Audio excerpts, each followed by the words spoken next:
Good morning. You know, this is a good class we're having here this week. And it's good in two ways. It's good in three ways. The most important one is that there's very high consciousness. So that anything that comes out from that high consciousness is with power. Otherwise, words may come out with no power. But in high consciousness, it comes out with power. Secondly, because the class has developed into the subject of mysticism, it really takes some of the mystery out of that word and out of the subject. And it makes it clear to us that actually living the spiritual life means living the mystical life. Living the mystical life really means living the spiritual life. And what do these mean? What does this mean? It means actually that we have come to a place in our consciousness where we have seen clearly the entire issue of life. In other words, is there a material, physical, mental power or powers, or is really spirit the only power? Now here is, if you want to call it that, the whole battleground.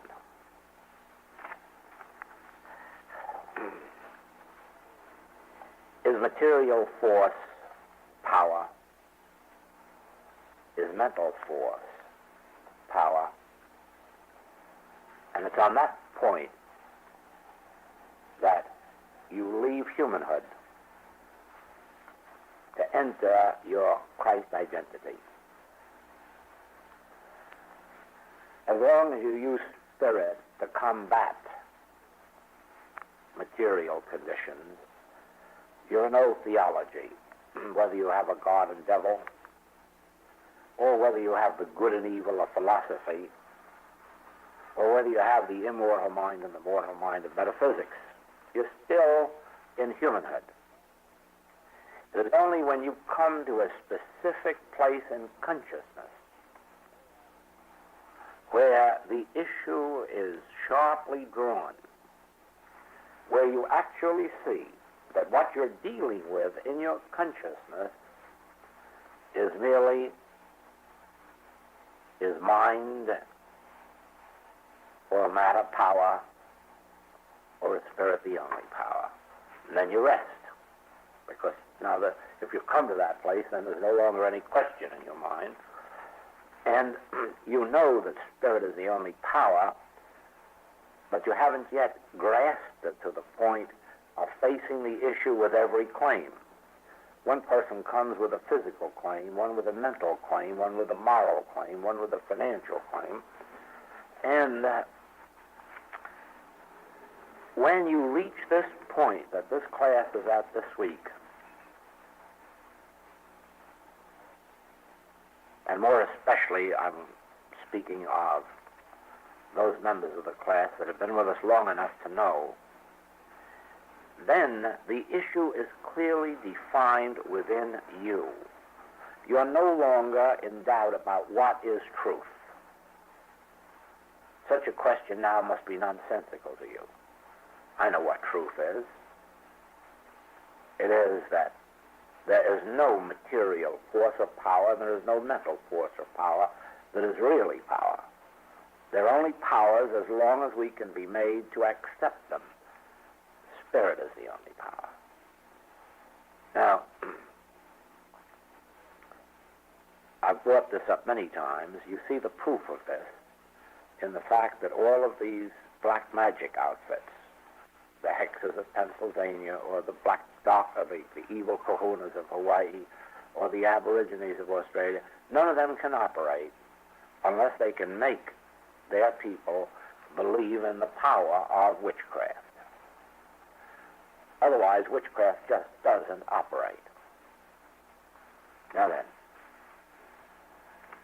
it is in the same way that laws of matter and laws of mind, mental laws, can operate in the consciousness of those who can be made to believe them. If you can drill into the public mind hard enough, the stupidities of psychology and psychiatry, you can have them accepted, and then they become the laws unto the people. Anything that you can convince somebody of, even that there's a ghost in the cemetery, or that they can get healed by going to some bones that are in a graveyard, if you can just make them believe it hard enough, you can have an effect in the human world. Now, we, at this stage of our spiritual unfoldment, have come to where the issue is clearly drawn. What am I to do when somebody comes to me with a physical claim, a mental claim, a moral claim, a financial claim? Outwardly, I say, I'm with you. Inwardly, I smile. Is there more than one power? Do you see that? Is there a material force? What? No. No, I am the only power, spirit, which is the I of my being. But it's the I of your being. That's why I can go away and not have to sit home waiting for you to telephone me. Because it isn't only the I of Joel that's God, it's the I of you, wherever you are. So when I say I will be with you, I am with you every time you say or think I. And therefore I just don't have to sit in one sitting waiting for the mail to come in or the telephone calls to come in. For wherever I am, you are. Wherever you are, I am. For there's only one I. And so I'm not bound down then, waiting for the call of human beings to tell me they're sick. They'll reach me wherever I am. But so will my realization of spirit alone reach them wherever they are. For there's only one consciousness, and I am that consciousness. Now, just see how simple this makes spiritual living and spiritual healing. It is true that occasionally you have to use contemplative meditation. That is, you have to sit down and, if you like to call it that, reason things out with yourself. Go over some Bible passage or some principle of the infinite way, ponder it, until you come up to the point of conviction. Because after all, the only power is after you've reached the point of conviction, not when you're just declaring this with your mind. So that we do have to sometimes lift ourselves by our bootstraps. We do sometimes come down and believe appearances. I was caught in that last week. A letter came in from a student having marital difficulties, and with quite a story about his wife's conduct. And of course I was very spiritual and very absolute, and I realized quickly that none of that had anything to do with the subject at all, that we were dealing with a spiritual universe and so forth. But the next day I had a letter from her. Of course, her story was entirely different, and I got caught. Because for a moment I thought to myself, uh-oh, it isn't that way at all. But you see, I wasn't quick enough to say it isn't either way at all. And so I will say for 6 hours I was caught until all of a sudden it banged into me. What is this? One of these people right and the other one was wrong? You have to do that too. You'll get caught sometime. Your human sympathy with a child, perhaps, will make you say, poor dear. But, and it is for that reason that we have the letter of truth. It is for that reason that we have so many books. We can pick up one here and there and catch something and then go back to ponder it. We can listen to a tape. All of a sudden something will come through and we'll ponder it. We may even think we were just led to that tape. As a matter of fact, you'd have found the same thing on every one of the tapes. Because I don't believe there are any of the tapes that haven't got the whole message on them. Now,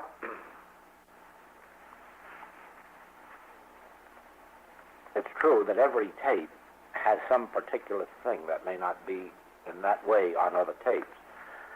But so far as our use is concerned, we'll always find a truth on any one of the tapes or in any one of the books upon which we can hinge our contemplative meditation. But what I want you to see this morning is this.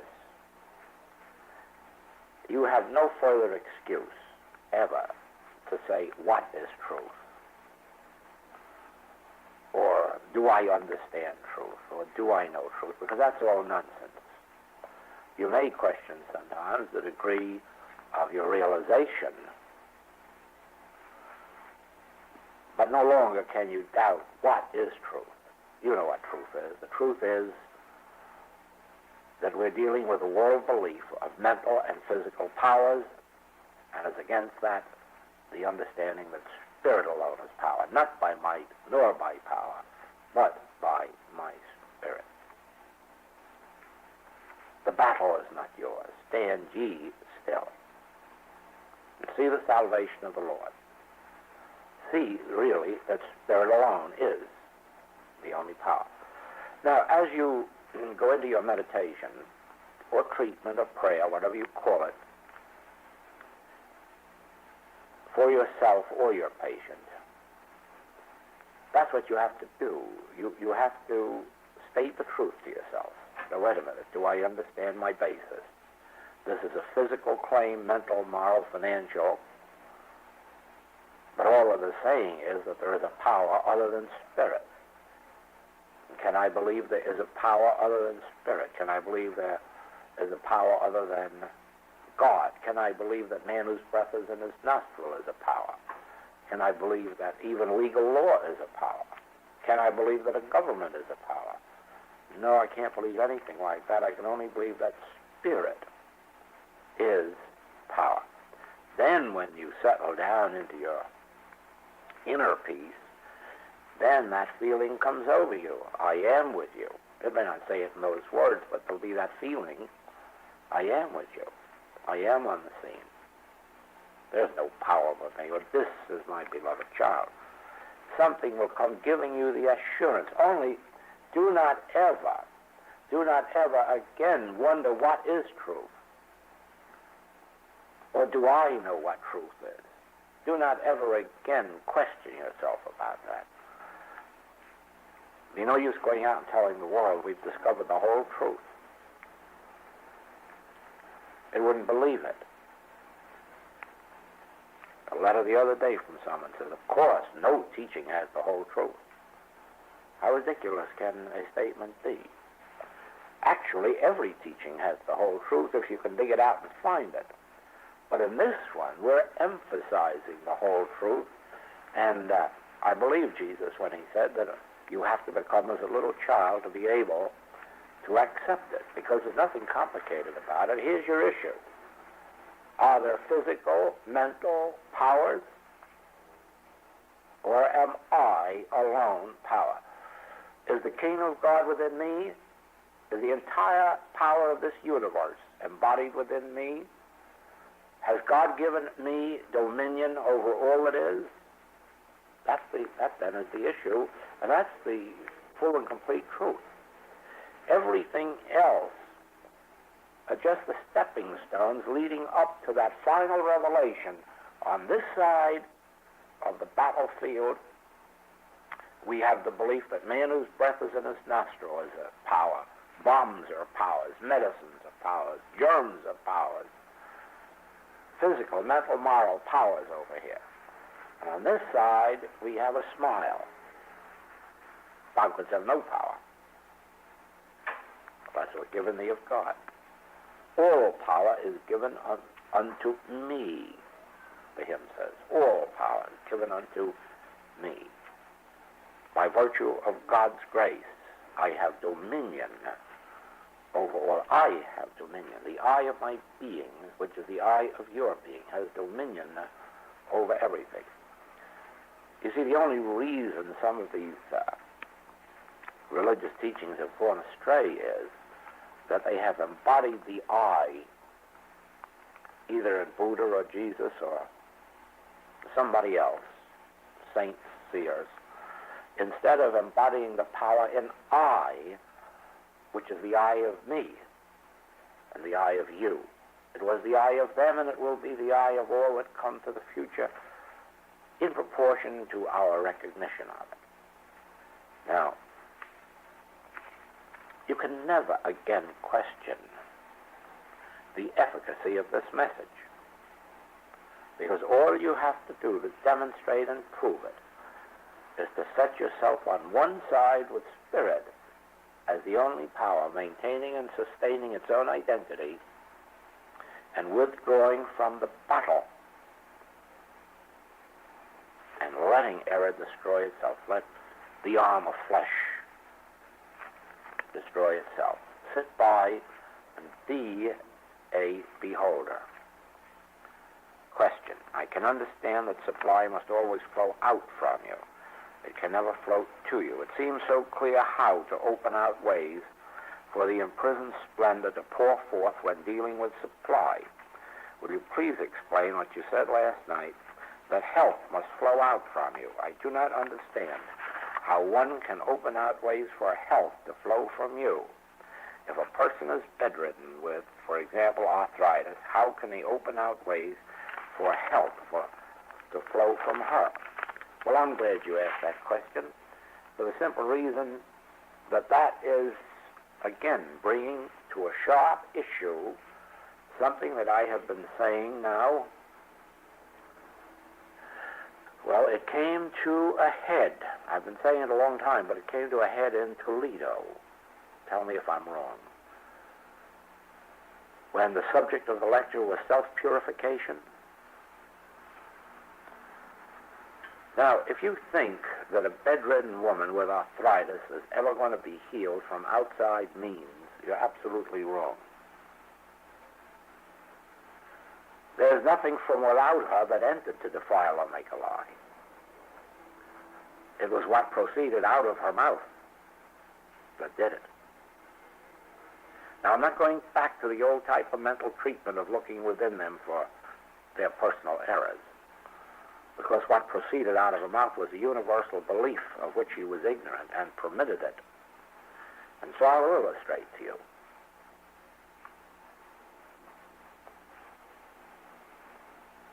If you yourself completely purge yourself every day, so that you have, and at our stage, remember, we must do this. We must spend at least an hour a day with ourselves. Because if we don't, we have nothing to offer the public. You see, one of the faults of our students, of all students, is that as soon as they hear a little truth, they want to get out on a platform with it. They want to save the world. Everybody else is going to be saved. They haven't been saved. But they're going to save the world. They're going to give this away right away. Now, of course, they've got nothing to give. Words in a book the other people could have found for themselves.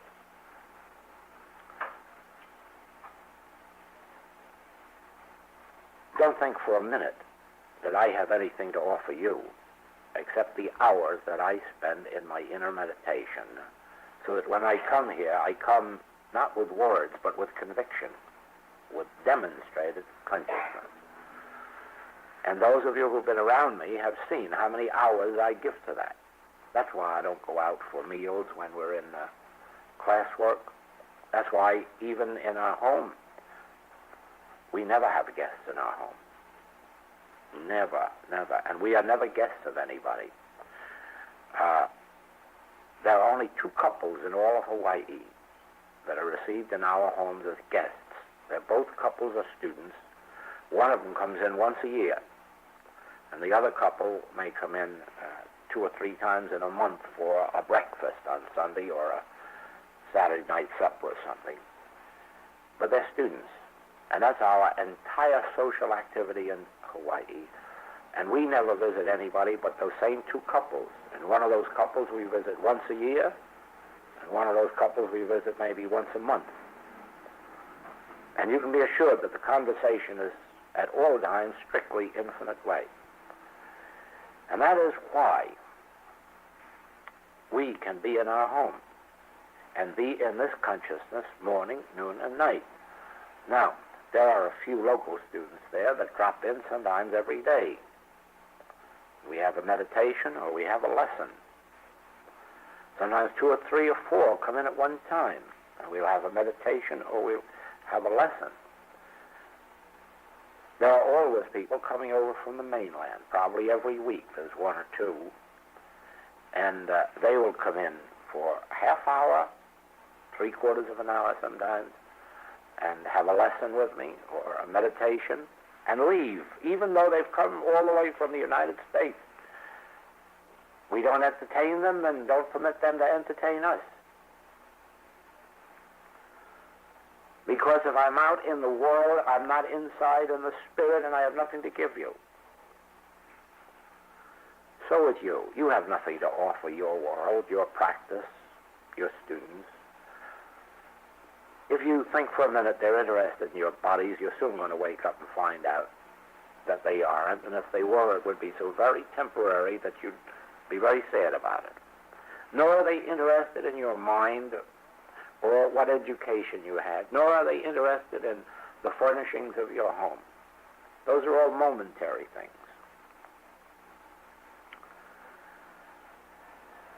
They are interested in your developed spiritual capacity.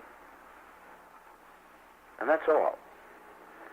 How did you get a developed spiritual capacity? Well, since we're Christians, or rather have taken the Christian master as our way shower, we have developed our spiritual consciousness by following his teaching. Now, what is his teaching? That we pray for our enemies. That we learn how to forgive 70 times 7, and maybe start all over again, then 70 times 7 again.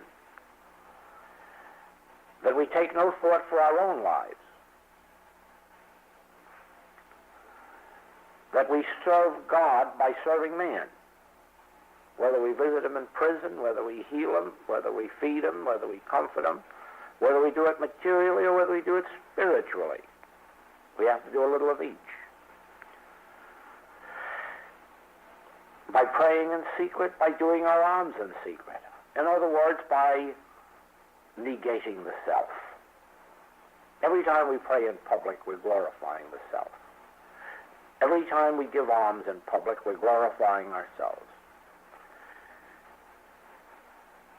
Every time we sit around just knowing the truth about our friends, we're just glorifying ourselves.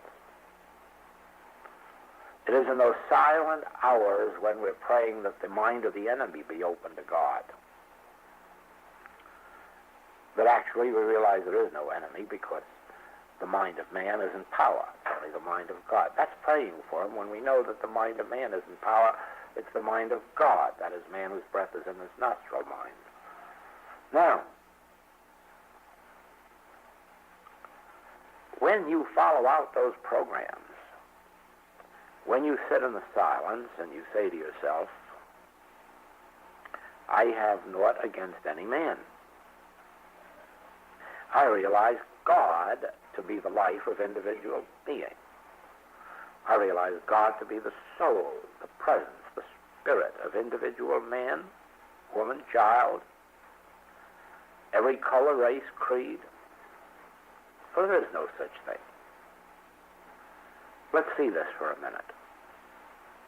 Ask yourself this question now. Is there a God?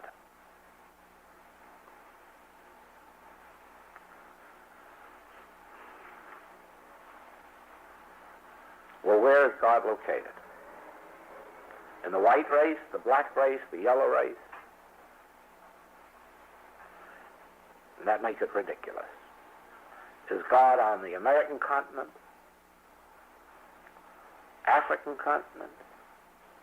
Any other continent? That's ridiculous. If there is a God at all you can say is God is, but that must be just as true when you're on the Zambezi as when you're on the Hudson.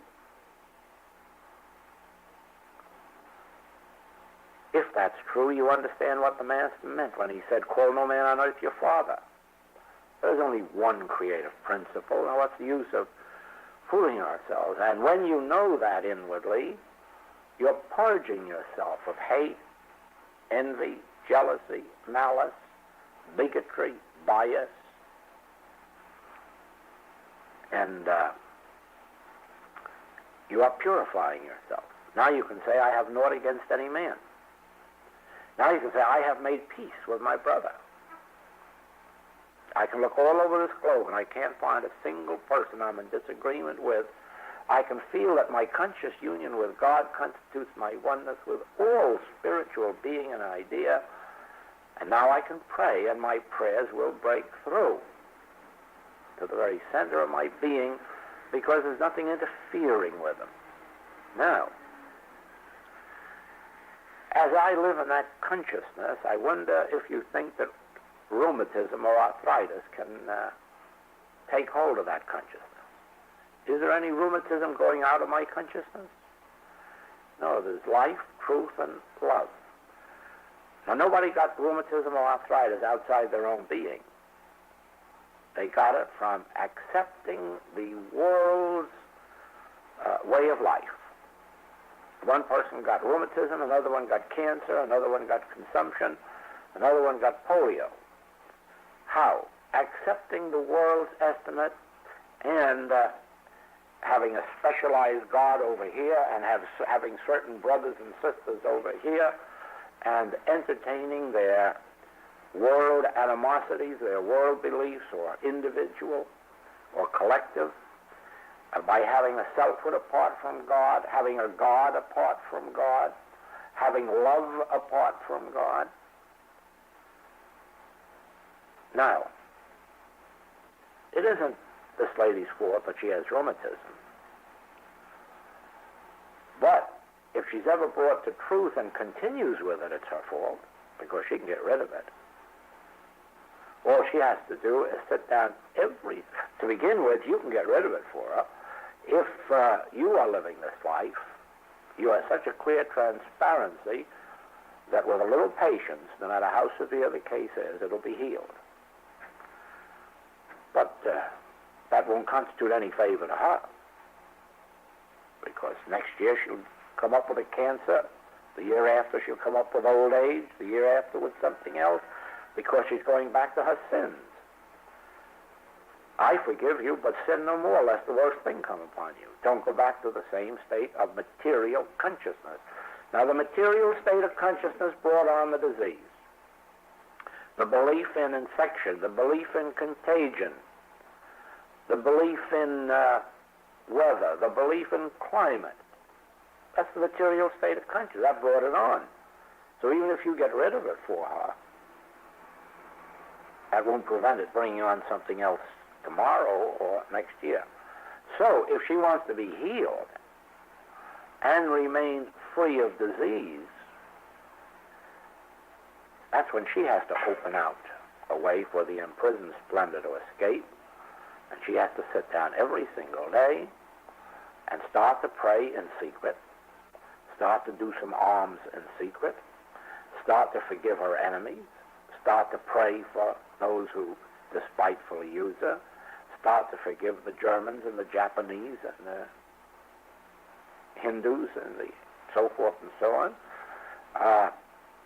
She has to purge herself of her prejudices against a mother-in-law or father-in-law or daughter-in-law. She has to come to a place where she is no longer hating, fearing, or loving error. She has to come to that place when she is in conformity to the principles taught by Jesus Christ. She has to learn to forgive 70 times 7. She has to come eventually to a place where she can say, I wouldn't care if you struck me dead. I couldn't get mad at you. I'd still say, Father, forgive you. You know not what you do. She'll have to bring herself to the place where all the people who talk scandal about her, that she can just look at them and smile and say, neither do I condemn thee. I forgive you. And I'm going to pray, God, forgive you double. You see, that's purging oneself. And your prayers never reach the center of your being until you're purged. That's the whole meaning of the New Testament. There is neither Greek nor Jew, neither bond nor free. There is only one, and we are one in Christ Jesus. Neither circumcision nor uncircumcision availeth anything. Any form, ceremony, doctrine of the outer plane is nothing. It is the circumcision of the heart, that is, the purging, the purifying, the cleansing, the cutting out of everything unnecessary and unclean of oneself. Not that you and I are evil, not that she's evil, but every single one of us is evil in the sense that we have accepted two powers. If she doesn't get purged of that, how is she going to get purged of disease? You, through your consciousness, may free her as Jesus freed everybody. And then said, go and sin no more, lest the worst thing come upon you. In other words, there's only one reason. This whole morning's lesson is that. There's only one reason why we're sick, material sense. We believe in material and mental powers, infection, contagion, this, that, and the other thing, weather, climate. Now, if material sense makes us ill, the antidote for it is spiritual consciousness, or the realization that spirit alone is power. If I say that spirit alone is power, and I don't love God and man, I'm a liar. So I'm full of rheumatism or cancer or consumption or something else. So I have to open out a way for the imprisoned splendor to escape. I have to open out a way for forgiveness to flow out from me, prayers to flow out from me for the good and the bad. Why should I pray only for the moral people on earth? It's the other ones who need it most. Why should I only pray for my supply or your supply?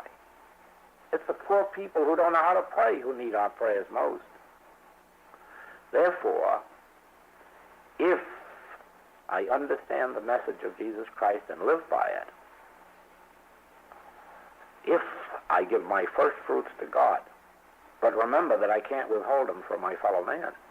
You can't give to God while withholding from your fellow man. That's a lie. Now I'm opening out a way. Now my whole system is being purged, purified. Disease can't come to a body. A body is really a corpse. It's just dead matter. The only thing alive is one's consciousness. And that's what governs this body. Take consciousness away from the body and the heart can't function. Now, it isn't the body that gives us life. It is our consciousness that gives life to our body. Now, what have you in the house? What have you in your consciousness? A realization of spirit alone as power, or a fear of material powers, or a fear of mental powers, or a faith in material powers, and a faith in mental powers? Well, that's what you have to be purged of. You have to draw this issue clearly. So it is. We don't condemn a person because they committed adultery. They didn't really commit it at all. That's nothing but a universal sense, which at that moment they accepted. There's no condemnation in that. That's ignorance. Therefore, what do? We forgive ignorance, don't we? But to the individual committing adultery, we have to say, go and sin no more. Do you see that? because that opens it again to every single same thing that happened before. So it is. If I say, forgive 70 times 7, and I do it, but the 491st one, I don't do it, well, I've got to go back. I've accepted that state of consciousness. Now, all these people, and this is true especially in England. There is more arthritis in England than in all the rest of the world put together. Right? And I know that because I've been all over the world. And I would say there's 5 times, 10 times more in England than any place else. The reason for it is the climate. You have the worst climate on the face of the globe. So far as health is concerned, and for those who believe in weather or climate as having to do with health, you really have a nasty climate over there. It doesn't bother me. I like the cold weather and the hot, and I like the wet and the dry. It really doesn't bother me. But I do know from observation that it's pretty bad. And so the result of it is, all of these people who have been told by their doctors that climate and weather does this, they're all in bed with arthritis and rheumatism.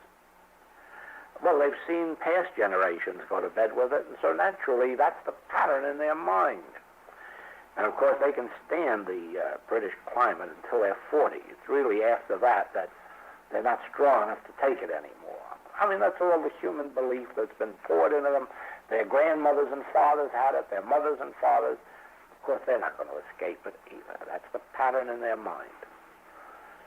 But if you can bring to them the awareness that these mental beliefs are not power, and the material weather isn't power, but that I am power, Spirit is power, God is the only power, pretty soon you get them to where there is neither good nor evil in effect. God is the only cause. But then their diseases start to leave the body. See that? Now, the disease never was in the body, it was in the mind. Nobody ever gets a disease in the body. You can only get a disease through taking it in the mind. A doctor came to me in Boston in the early days of my practice. He told me that he was practicing on the very next block to my office. And told me that he had 2 or 3 of his patients that he couldn't help had come to me and been helped or healed. And he was curious because he'd lived there in that neighborhood a long time, but he never really believed that those people across the street were doing what they say. But here he saw it. Could I explain it to him? I said, of course I can't explain it to you in a visit, but I can give you enough to carry away with you, at least to give you a point of thought to begin with. And I said, now here we're sitting in our office, and here's the window, and here's the door. This was in winter. So I said, let's open this window, and let's open this door, and what's going to happen to us? Oh, we're going to catch cold. I said, no, we're not. You are, but I'm not. I said, that's one thing we prove here. You go across the street there, you'll see there are 4,000 people every week, and you won't find 4 of them with a cold. But you go right across the street to our other church, where there's 2,000, and you'll see 500 of them with a cold. That's the difference. Now, tell me, why are you so sure that we'll catch cold? The draft. Yes.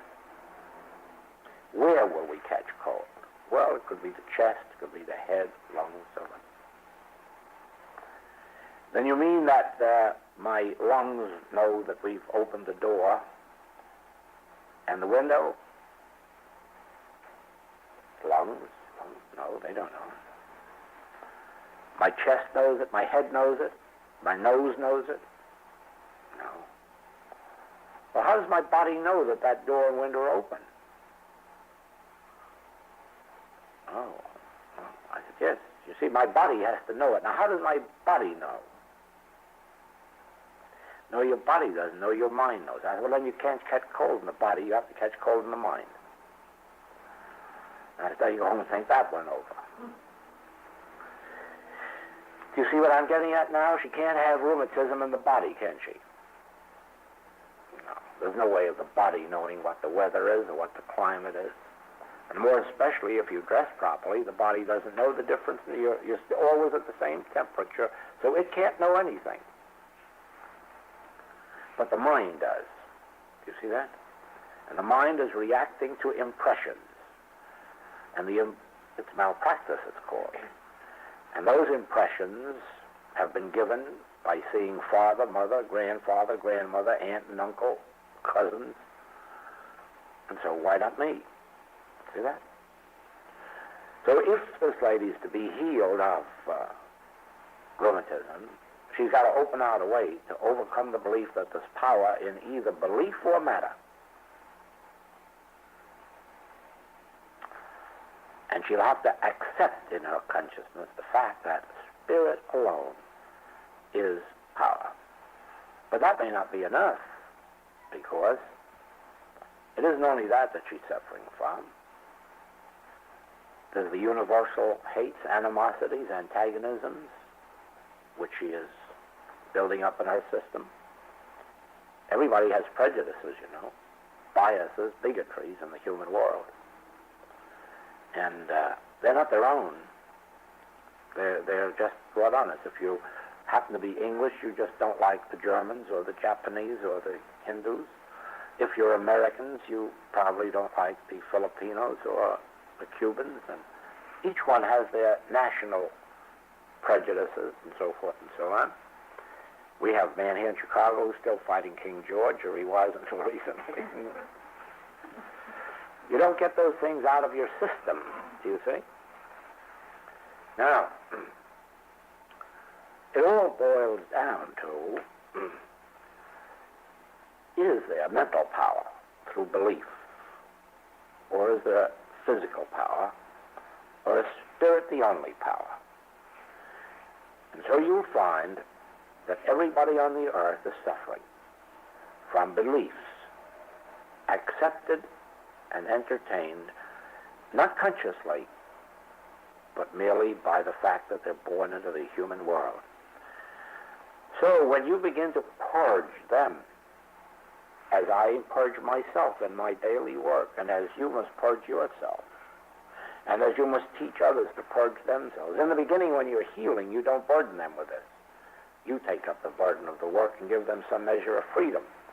But the minute they start to experience freedom, that's when you begin to say, look, you will have to read these books and learn these principles. You will have to hear these tapes and learn these principles.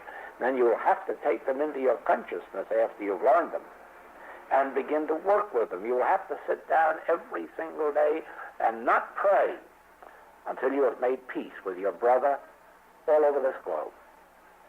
You will have to learn not to pray unless you're learning to forgive every offense, not only against you, against your nation, your church, against the peace of the world, against the integrity of the world, and so forth and so on. And then you'll find that if I come to my platform, my desk here, and I'm not looking out at you as a male or female. I'm not seeing you that way. And I'm not seeing you as rich or poor, or having titles or no titles. I'm not seeing you for your clothing. I'm not even seeing you for your education. It doesn't make any difference to me. If I sit here and see you as I have been trained to see, as that God constitutes your being, God is the life of you. Now I sit here with no judgment, no criticism, no condemnation, no praise, no flattery. See that? You don't know what it is, but I know what you're feeling out there. I know it. And I know when classes in the beginning didn't feel that way the first, second, or third night, they did by the fourth night, when we had more mixed groups than we have now in our classes. That first night bristled in the classroom. The second night started to, just calm down to suspicion. See, the first night they were waiting for me to either condemn Mrs. Eddy or the board of directors, or somebody else was out there waiting for me to say something about unity or New Thought. And they were all sitting on the defensive because I was just smiling inside. By the second night, they commenced to feel, well, he isn't doing any of those things. Why? Well, how can you tell? Wait, I'm not going to judge yet. Wait. But by Thursday night, that's why in those days we had to have 10 nights for class. The first 4 nights were just spent trying to get ourselves together to be of one mind and love one another. Right? And then after that, the teaching began, and we had 6 good nights. See that? Now we don't have that because most of our classes are made up of people who have read the books, and they already know there's no antagonisms in there or judgments. And many of the students who have been through class, and they know by now that I have pets. But my pets aren't just the wealthy people or the prominent people or the titled people. The pets are always those who are devoting their life to this message. See that? And in one way or another, they feel it. They know that they're pets. They know that I'll share anything, give anything. There's no limit. It isn't always evidenced by giving time. I remember one time when Lorraine felt left out in the cold. She made the trip all the way from Chicago to New York to see me and didn't even get an appointment. But she was my pet. I showed it that way. Now, you see, if I sit here, really and truly, with no condemnation and no praise and no flattery, if I have no idea of you as either good or evil, I don't make it my business whether you're robbing banks at this moment or committing adultery at this moment. That doesn't bother me, because I'm not sitting in judgment on your humanhood. I don't care whether you're sick or well, rich or poor, high or low. I am sitting here completely in one way. God constitutes individual being. And my conscious union with God constitutes my oneness with your spiritual being, all spiritual beings. And that's the only part of you I want contact with. Now, you don't know this, but you are not feeling any condemnation or criticism from me. See that? And you're not getting any flattery. So therefore, you're sitting there at peace. If I was sitting here flattering or condemning, you'd feel it. See that? So it is. As you go into your practice, as you go into your student body, you have to develop that same state of consciousness in which you don't care whether your students are right or wrong. You're not judging them. You're not taking part of whether they're sick or well. If they're sick, sometimes you can even see the things that are making them sick. But you're not going to tell them about it because you'd be judging, criticizing, and wouldn't be helping because they can't help it. They can't change. The only thing can change is you can change them by holding them in spiritual realization of their true identity. See that? Oh, that doesn't mean that after they get to be serious students, that you don't here and there correct their line of either thought or their line of conduct, because you're doing that out of the greater experience that you've had before, and you're going to just save them a few steps. They would eventually find it out for themselves anyhow. I did. They would too. But I don't really believe it's necessary for every generation to make the mistakes of the generation before. They do, but they really don't have to. It shouldn't be necessary. The lessons of one generation should be able to go down to the others. In the human picture, they very seldom do. But in the spiritual picture, they can if the student is sufficiently unself to take it. That's the point. I don't dominate students, and I don't control them. But I'm certainly going to give them the benefit of everything I've got. Whether they can accept it and use it, that's up to them. I'm going to give it. Now, here is your patient then. And in this case, it may be arthritis, and in the next case, it may be polio, and in the next case, it may be cancer. And actually, you're not holding him in bondage to that disease because you yourself are continuously working from the standpoint of, yes, this is just another claim of material power or mental power, belief. And of course, I'm not accepting that. And therefore, you are each day bringing better sense of health to that patient until eventually they'll be completely healed. But while you are doing this, you're also going to enlighten them so that they will know how to go and sin no more. See that? Now, they don't know now. The woman taking adultery did. She knew he meant just don't commit adultery anymore. But when you say to your student, whose sin wasn't adultery, go and sin, well, they don't know what you're talking about. They say, I don't rob banks, I don't steal, I don't defraud. That isn't what you meant. You meant now begin to pray in secret, give alms in secret, pray every single day for your enemies, search your entire mind from A to Z to be sure that you have forgiven any and every offense of the past, present, or future. Be sure that you never hold any person in condemnation the sins of the past, present, or future. Purge yourself, purge yourself, purge yourself, and you teach them how to do it, step by step, with every one of these principles. Do you see that? You even remove fear from them. The secret of the 23rd Psalm. The Lord is my shepherd, I shall not want. He leadeth me beside still waters. And you bring them back into that atmosphere in which they do rest in the Lord. Do you see that? Now,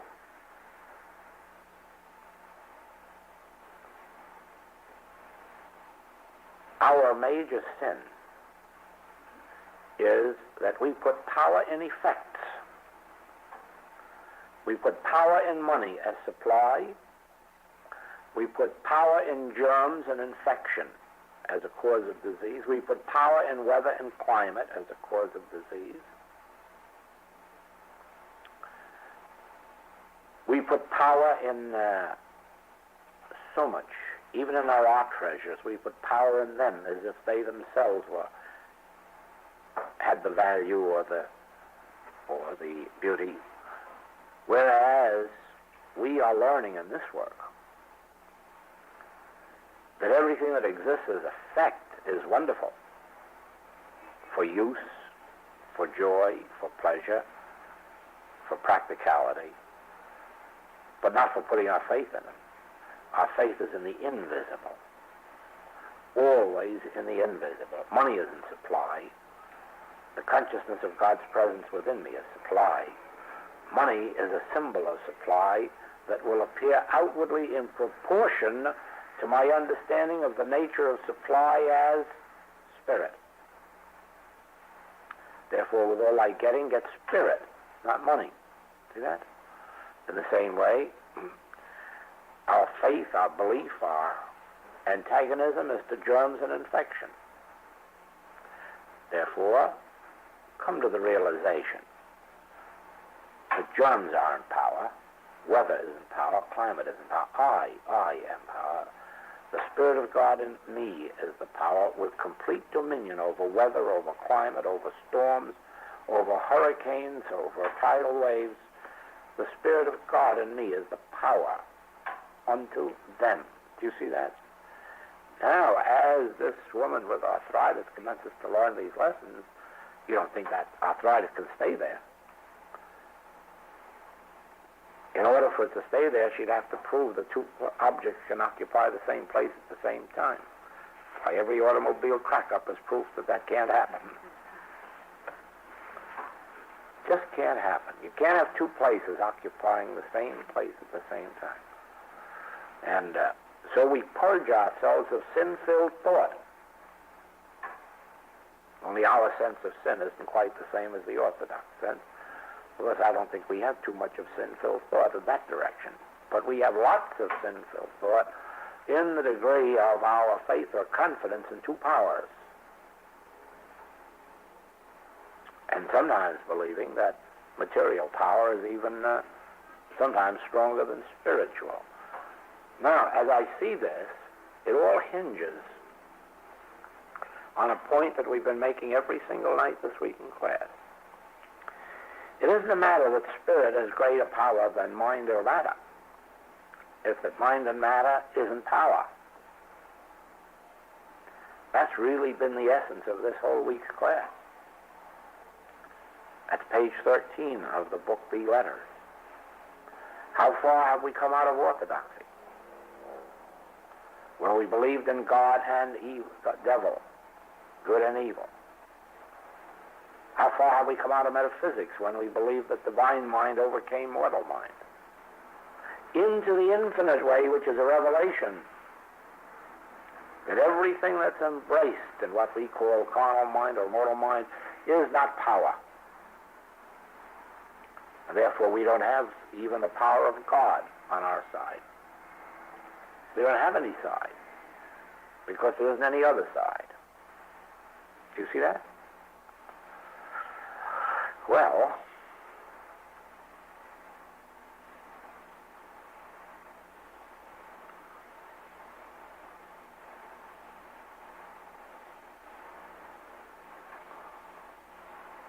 I'm going to say to you, and I hope you will say to those who come to you,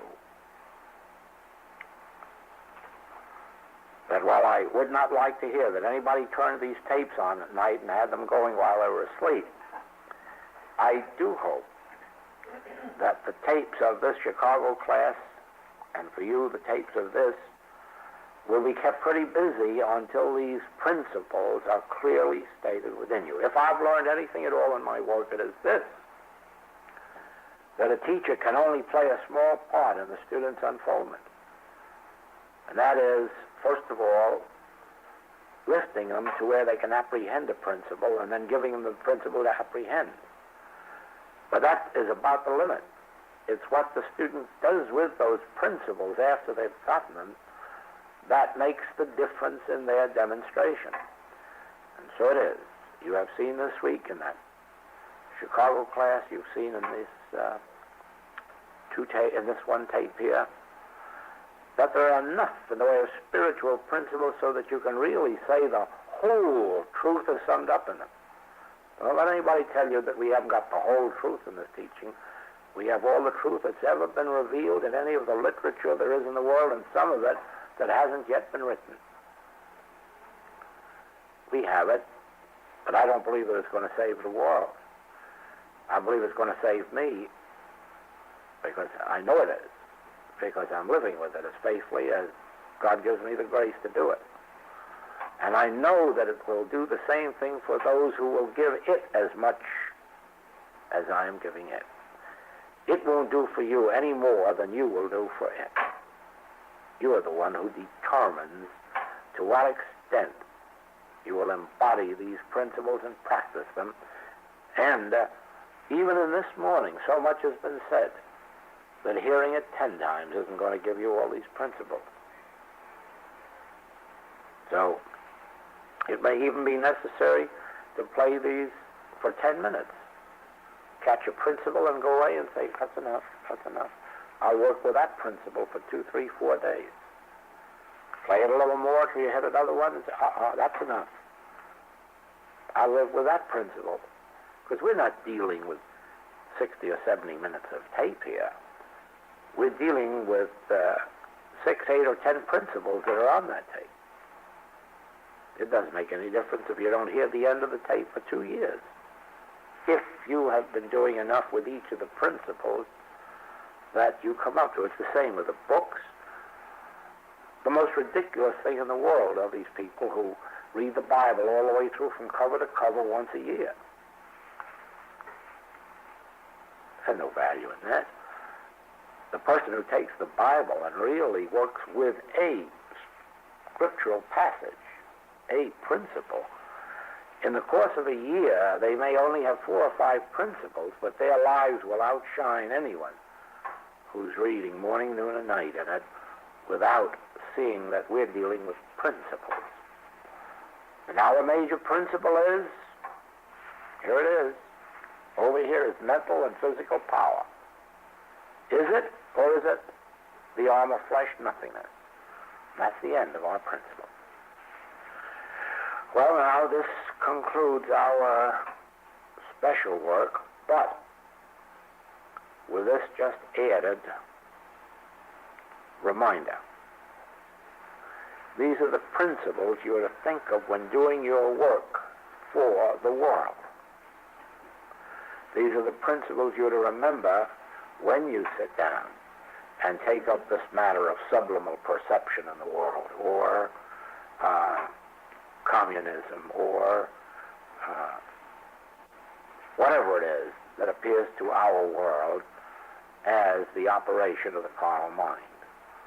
These are the things. Now, you'll be handling epidemic one day.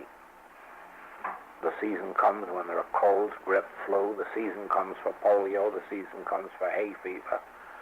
You are working with these principles on those specific subjects. There are other days when you have no specific subjects in mind. There are other days when forcibly brought to your attention is the subject of totalitarianism or government by man whose breath is in his nostril. There are other days when, maybe another night,